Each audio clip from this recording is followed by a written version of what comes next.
दिया है कि समानांतर श्रेणी 20, 17, 14 और 11 डैश का 35वां पद क्या होगा। तो समानांतर श्रेणी का हम लोग इसका पद निकालेंगे। तो समानांतर श्रेणी का पद निकालने का फॉर्मूला क्या होता है, टी एन बराबर A plus N minus 1 into D होता है। तो हम लोग का पहला पद क्या दिया है, ए1 दिया है बराबर 20 दिया है, ए2 बराबर कितना दिया है 17 दिया है, और ए3 बराबर 14 दिया है, और ए4 बराबर कितना दिया है 11 दिया है। तो हम लोग सबसे क्या क्या ज्ञात करना है, ए1 तो मिल गया, एन हम लोग को पता है कि 35वां पद निकालना है, और डी क्या होता है, डी होता है ए2 माइनस ए1 और ए4 माइनस ए3 और ए3 माइनस ए2। ऐसे करके हम लोग क्या निकालते हैं, डिफरेंस निकालते हैं। तो डिफरेंस क्या होगा, 17 में से अगर 20 को घटाएंगे तो क्या आएगा -3, और फिर 14 में से 17 घटाएंगे तो क्या आएगा -3, और 11 में से 14 घटाएंगे तो क्या आएगा -3। तो डिफरेंस बराबर क्या आ जाएगा -3, और एन बराबर हम लोग क्या निकालना है 35। तो निकाल देंगे, तो यहाँ लिखेंगे टी एन बराबर कितना, ए का मान दिया है 20 प्लस 35 माइनस 1, और डी का मान कितना दिया है -3 दिया है। तो ये हो जाएगा 20 प्लस 35 में से 1 घटाएंगे तो कितना आएगा 34 आएगा, और गुने -3 हो जाएगा बराबर 20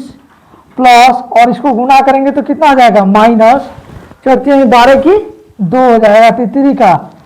9 1 10 हो जाता है, यानी कि 102 हो जाएगा। और 102 में से अगर 20 को जोड़ देंगे तो कितना हो जाएगा, ये माइनस प्लस क्या हो जाएगा, माइनस हो जाएगा, माइनस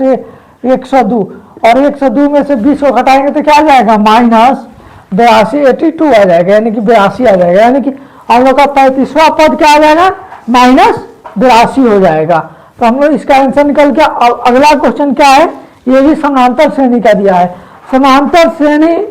श्रेणी में 3, 8, 13 और 18 डैश में कितने पद है, 93 में कितने पद होगा, इसमें हमें पदों की संख्या निकलना है। तो हम लोग को पहला तो दिया है, ये दिया है, ये बराबर कितना दिया है 3, और डिफरेंस कितना हो जाएगा, दूसरे पद में से पहला पद को घटाएंगे तो 8 में से 3 घटाएंगे तो क्या आएगा 5, और 13 में से 8 घटाएंगे तो 5, और 18 में से 5 घटाएंगे तो क्या आएगा 13 आएगा। तो डिफरेंस बराबर हम लोग क्या हो जाएगा 5 हो जाएगा। और जब भी हम लोग को पद निकालना होगा तो क्या करेंगे, पहला पद में से लास्ट पद में से पहला पद को घटा देंगे, लास्ट पद में से पहला पद को घटाएंगे तो कितना आएगा 90, और डिफरेंस से क्या करेंगे, डिफरेंस से भाग कर देंगे, डिफरेंस से भाग करके 1 जोड़ देंगे तो कितना होगा 18 × 90 होता है ना। तो 18 और प्लस 1 कर देंगे, यानी कि इसमें कुल पद कितने होगा 19 पद होंगे। कुल कितने पद होंगे 19 पद होंगे, यानी कि समांतर श्रेणी 3, 8, 13, 18 डैश 93 में टोटल पदों की संख्या कितनी हो जाएगी 19 हो जाएगी, टोटल पदों की संख्या 19। अब हम लोग को तीसरा नंबर क्वेश्चन दिया है कि समांतर श्रेणी 1, 3, 5, 7 के प्रथम 30 पदों का योग ज्ञात करना है। तो 30 पदों का योग का मतलब क्या होता है, एसएन का फॉर्मूला क्या होता है n/2 2a plus n-1 into D होता है। ये क्या चीज का हम लोग का, ये पदों का जब योग ज्ञात करना होता है ना, तो ये हम लोग निकालते हैं। तो n का मान कितना दिया है 30 दिया है ना, 30 दिया है, और डिफरेंस क्या आ जाएगा, 3 में से 1 घटाएंगे तो 2 आएगा, 5 में से 3 घटाएंगे तो क्या आएगा 2 आएगा, और 7 में से 5 घटाएंगे भी तो क्या आएगा 2 आएगा। तो हम लोग का डिफरेंस क्या निकल जाएगा, डी बराबर हो जाएगा 2 हो जाएगा, डी बराबर 2 हो जाएगा। अब क्या निकालना हम लोग को, ए निकल गया, एन का मान 30 दिया है, और ए बराबर क्या दिया है 1 दिया है, ए बराबर 1 दिया है। तो मान रख देंगे एन बराबर क्या होगा, एन का मान 30, तो 30/2 इंटू 2 1 गुने 2 हो जाएगा, अब प्लस, अब 30 पद निकालना है ना, 30 माइनस 1 हो जाएगा, और डी का मान कितना आया है, डी का मान 2 आया है। तो ये काटेंगे तो कितना आ जाएगा 15 आ जाएगा, 15, और 2 में 1 से गुना करेंगे तो कितना होगा 2, अब प्लस, अगर 30 में 1 घटाएंगे तो 29, और गुने 2 हो जाएगा ना। अब यहाँ इसको लाते हैं तो 15 2 ब्रैकेट 2 प्लस 29 गुना का कितना होता है 58 होता है, 29 गुना का 58 हो जाएगा, और 58 तो कितना होता है 60 होता है, तो 15 कितना गुना 60 हो जाएगा, तो 15 छका कितना होता है 90, यानी कि इनके पदों का 30 पदों का योग कितना हो जाएगा 900 हो जाएगा, 30 पदों का योग कितना हो जाएगा 900 हो जाएगा। आ गया ना। अब अगला क्वेश्चन दिया है कि मान लो कि -2√2 का मान -2 किस चतुर्थांश में है, तो इसका मतलब होता है कि तो हम लोग का ये पहला हो गया, ये दूसरा हो गया, और ये तीसरा और ये चौथा हो गया ना। अब इसका मतलब होता है कि ये इसमें सभी पॉजिटिव होते हैं ना, इसमें पहला पॉजिटिव और दूसरा निगेटिव होता है, और इसमें क्या होता है दोनों निगेटिव होता है, और इसमें पहला पॉजिटिव और दूसरा निगेटिव, यानी कि x पॉजिटिव और y निगेटिव, इसमें x और y क्या होता है दोनों पॉजिटिव होता है, और इसमें क्या होता है x पॉजिटिव और y निगेटिव होता है, और इसमें दोनों निगेटिव होता है, यानी कि इसमें क्या है दोनों निगेटिव है। तो ये कौन सा पद होंगे, यानी कि तृतीय पद होगा, कौन सा होगा यानी कि तीसरा पद होगा, तीसरा पद में होगा, तीसरा पद में होगा, समझा ना। और इसके बाद बिंदुओं के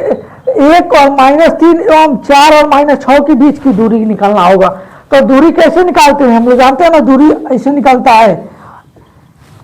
a1 - a2 का स्क्वायर प्लस b1 - b2 का स्क्वायर कर देते हैं,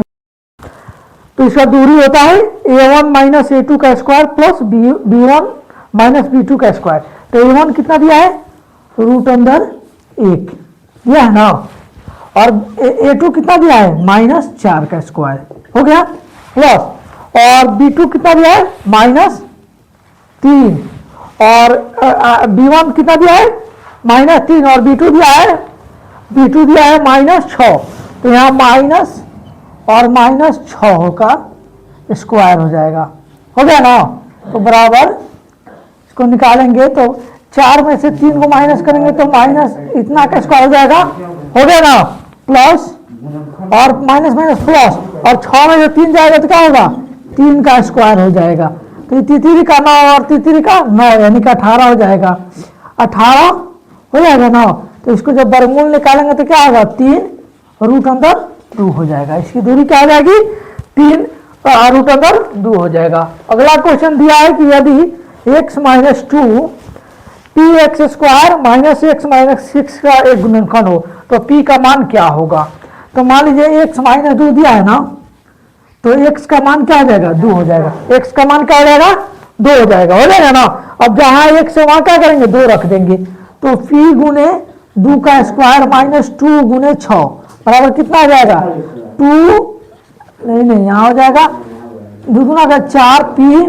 और -6 गुना का माइनस दिया है ना, यहाँ माइनस दिया है तो 4, तो 4 6 2 8 हो जाएगा ना, तो 4p बराबर कितना हो जाएगा 8, तो 4 गुना का 8,